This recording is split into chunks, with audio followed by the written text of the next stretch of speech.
Hey all, Cryptic here, and today I'm bringing you a new video series on the channel called Buy, Wait or Never.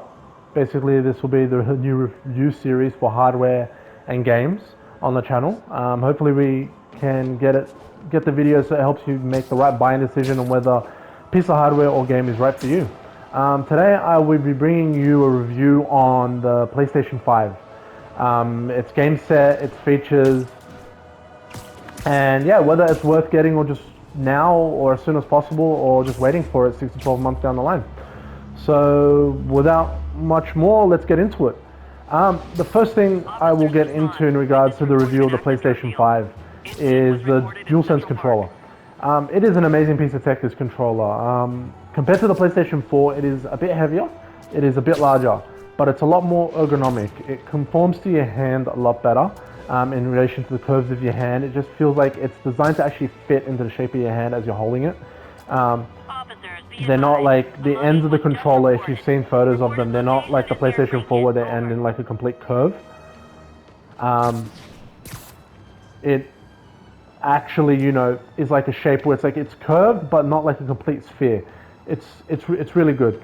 The new haptic feedback is amazing.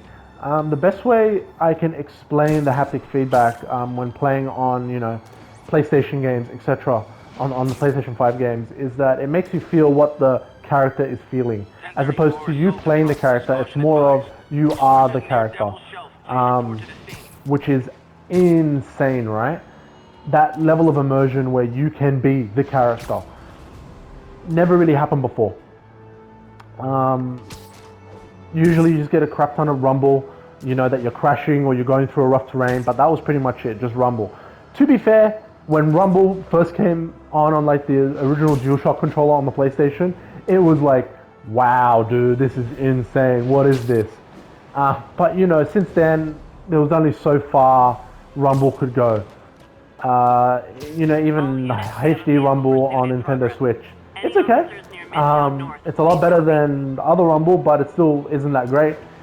This takes the proper haptic feedback like on the DualSense controller for the PlayStation 5 is where it's at. What it does is, as you're walking over terrain, right, you feel the different terrains, like walking over wood, over glass, it rumbles, left and right hand, left and right foot, the controller rumbles from left to right. The tension in the bow, if you're shooting like a bow and arrow, you feel the tension in that. Here playing Amazing Spider-Man, or Spider-Man Remastered, right? The tension in shooting the webs. You feel that, him shooting the webs, you feel that. It is awesome. Walking up the towers or running up the towers, you feel that. You know, you feel like you're actually doing that even though you're in a third person perspective. It's awesome. So yeah, the controller itself is quite amazing. Now, the other big thing is the Tempest engine audio, 3D audio on the PlayStation 5. Now, currently the Tempest audio works only with headsets, so you plug any headset into the DualSense controller or wirelessly onto the PS5, and you'll get the 3D audio. It currently doesn't work on sound systems or external speakers or TV speakers, but that will be coming in a future firmware update for the PlayStation 5. The way that, best way I can describe it, it's not surround sound, not at all. Surround sound in a lot of cases sounds crap. Especially when it's not engineered properly, where it's coming in properly directional, right? Where from the right direction from left to right. Usually it's just left to right, or from, you know, centered speaker, and then, you know, it's surround sound, right?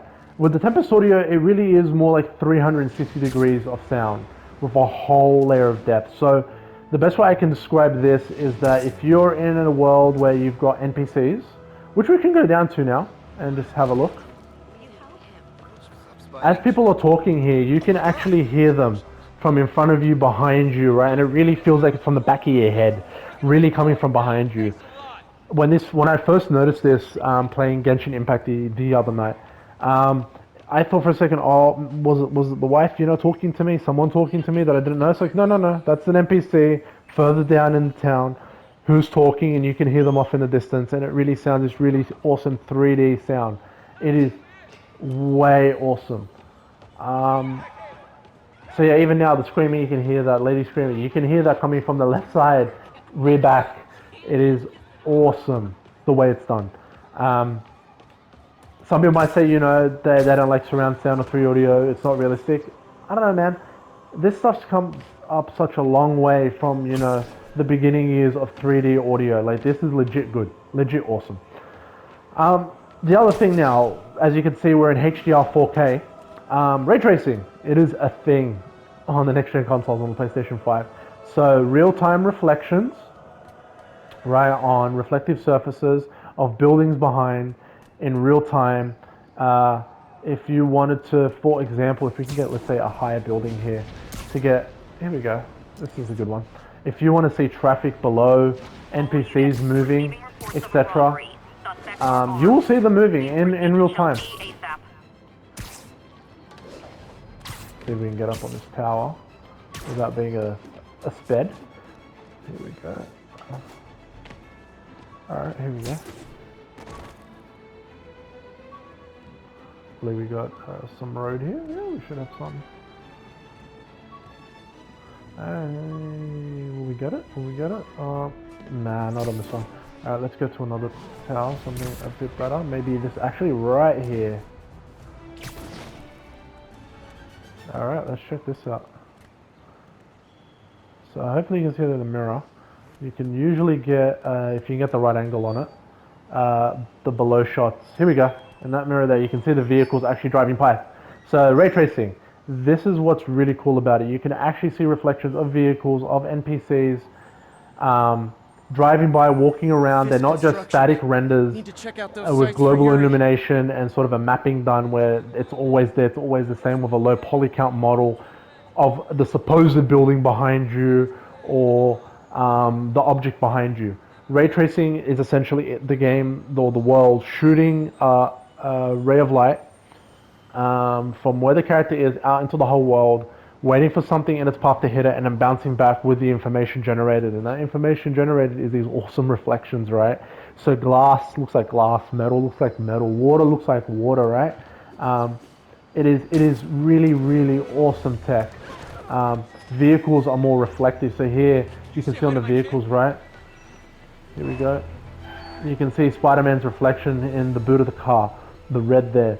You can see the trees and the skies and the ground and NPCs sort of reflecting, etc. Someone wants to be a tough guy. Let's take him out. So yeah, the cool thing with this, right? If you have enemies that are trying to sneak up behind you to sort of attack you, and you can sort of see them and hear them using the 3D audio and the ray tracing reflections as you see them from a distance on the reflective surface, and you can react, right? As Spider-Man does his Spidey senses react, the haptic feedback rumbles, and you've got this full immersion in a game. It is awesome. You never got that before. You know, you just got basic rumble, basic reflections, not real time. It was limited to PCs only, but now, look here, the reflection of the sky in the water and the puddles, right? It's all here. It's so good. It's so awesome. People walking through, NPC right there. There you go. He's moving. Nothing's really limited. The real texture and the muddiness of the reflective mirror here or the glass is all in the texture. That's awesome stuff. Sounds corny, but you're my hero. Check it out. Seriously. I don't shake hands much these days, There but you go, I gotta Spider-Man shake shaking yours. hands. Yeah, it's awesome tech. Now to the hardware itself, the PS5, 825 gig custom SSD. You get about 667 gigabytes of free space to use when you set up everything and applied the day one update on the firmware. It's not as bad. It isn't as bad as what people are making out. You know, Call of Duty. Not everyone's gonna be playing Call of Duty. I think with Miles Morales plus Spider-Man Remastered installed, it's 105 gigs, roughly. I've got 7 games installed at the moment. PS4 that are updated with the 60 FPS 4K patch, Astro's Playroom, etc. And I've used about 300 something gig. I've still got about just a little over 330 gig left. Plenty of space right now. You're not going to be playing through all those games all at once. I know people just like to have them on there, so they don't have to install and read down, which I understand. You will be able to expand the storage with an NVMe SSD, but that won't be happening until a future patch to enable it because there aren't certified ones that work with the PlayStation 5 yet by Sony to make sure that at the right throughput so you don't have any issues with games that utilize the SSD to its full potential. So yeah, the hardware console itself is huge, so hopefully you can fit into the entertainment unit. Mine just fits, luckily, with the stand, of course. Yeah, so huge console, but you can make it work vertical or horizontal. It doesn't run hot, although it does feel on the touch a bit warm on the bottom half of the console where the CPU and GPU are located internally. But where you go where the vents are, you can feel hot air, cool air being sucked in and hot air being exhausted out from the rear. So the top half runs super cool where the air is being, fresh air is being blown into the console. So yeah, not too hot. It is quiet, it is dead quiet, you do not hear it at all. The disc drive, the 4K Blu-ray disc drive is super quiet. Even when it takes the disc in or out eject, you can barely hear it even doing that. Sometimes you hear the disc spinning when it's trying to potentially load content off the disc, which it does very little of, because I believe it copies 99, if not all, of the game onto the hard drive anyway, and the disc is used more as like, you know, sort of a checker to make sure you know it's a legit copy of the game and it's your key to the game to play. That's about it. Yeah, overall, great system, a lot of great features, really is next gen. But the big question is it really get it ASAP? I mean, day one's passed. It's not going to happen anymore to get day one. But in saying that, is it worth it as soon as it's available again? I mean, on launch day, they did pre-orders again. It didn't really go well. Sites crashed, etc. It wasn't successful because everyone's like online only. You can't pre-order in store for the December release shipment. So yeah, you will be playing mostly your PS4 games if you're not into Demon's Souls, Spider-Man, Sackboy, Godfall, etc. Right? If you're not into those type of games, if you're waiting for God of War, if you're waiting for the next Horizon Forbidden West game, you'll be waiting until 2021, probably mid to end. There's no 100% guarantee. Ratchet and Clank, Gran Turismo Racing, they're all happening mid to and the end of 2021. They're not happening right away. Yes, the launch lineup is better than PS4 by a lot. That helps with the backwards compatibility with PS4. But I would honestly say it is a wait.